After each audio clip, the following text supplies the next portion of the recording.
Efeitos no InDesign. Nós temos uma configuração aqui no InDesign que já vai colocar efeitos dentro de objetos ou de textos. Basta que seu objeto esteja selecionado. Se você clicar em Object, você vai encontrar lá efeitos. E nós temos desde a transparência até uma sombra interna, um brilho externo, um brilho interno, o Bevel and Emboss, Satin. Então, todos eles têm as configurações próprias de cada um. Ao abrir um deles, eu já vou ver todas as nossas caixinhas com as suas configurações. E ainda eu posso dizer se o efeito que eu quero é no objeto todo, ou é só no contorno, ou é só no preenchimento. Eu vou deixar aqui no objeto todo. Então, se eu clicar aqui no Drop Shadow, que é a sombra, ele já colocou no nosso objeto ali a sombra em preto, com 75% de opacidade, com este distanciamento, com este ângulo e com XY, né? Que se eu mudar aqui, ó, ele vai trazendo mais para a direita, mais para baixo. Então, você consegue localizar, colocar exatamente aonde você quer e o distanciamento também. Se aumentar por aqui, ele aumenta por aqui. O ângulo também, se eu quiser mudar ele de lugar. Aqui o tamanho é porque ele vai mexer no esfumaçado, tá? No blur dele. O spread vai fazer ele ficar maior do que o meu objeto ou menor. E o noise vai colocar, ele vai fazer os pixels aparecerem mais ali. Pode ser um efeito interessante, talvez, num texto.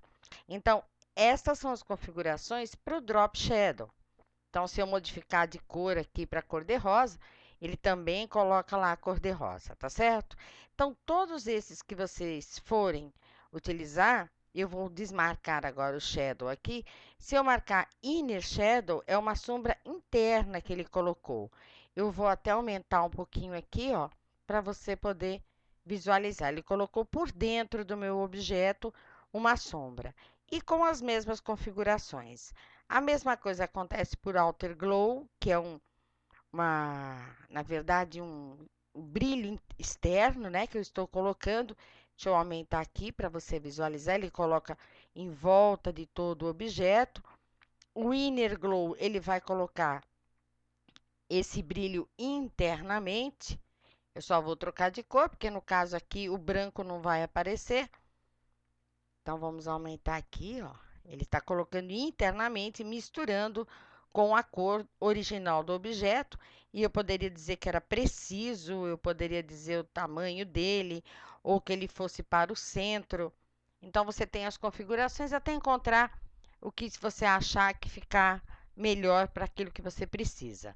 Temos o Bevel and Emboss, que é aquele que ele faz uma dimensão para fora ou para dentro, né? Então, tem o Inner Bevel, o Outer Bevel, que é por fora, o Emboss, que ele colocaria para baixo. São efeitos interessantes de utilizar em texto, mas nunca forcem muito, nunca utilizem com muita configuração, porque aí já fica estranho. O outro que nós temos é o Satin, é bem parecido, só que ele esfumaça em volta do objeto. O Feather é o que ele esfumaça na borda do meu objeto. Eu posso aumentar ele aqui, vocês vão ver que ele vai ficar esfumaçado na borda. Um Feather direcional, que já é mais específico, é só pelo topo ou só pelo lado esquerdo. Você pode definir qual lado você quer o esfumaçado. E o gradiente, que ele coloca um gradiente dentro do meu objeto, para você poder fazer esse tipo de gradiente sem precisar utilizar o gradiente externo do Illustrator, do InDesign. Todos esses efeitos você também pode utilizar em textos, tá ok? Então, tá lá, olha, os nossos efeitos, as mesmas caixinhas, as mesmas configurações, com algumas configurações a mais, que seria uma luz global, que ele iria colocar no nosso objeto com altitude, com ângulo que ele poderia colocar ali em cima do nosso texto.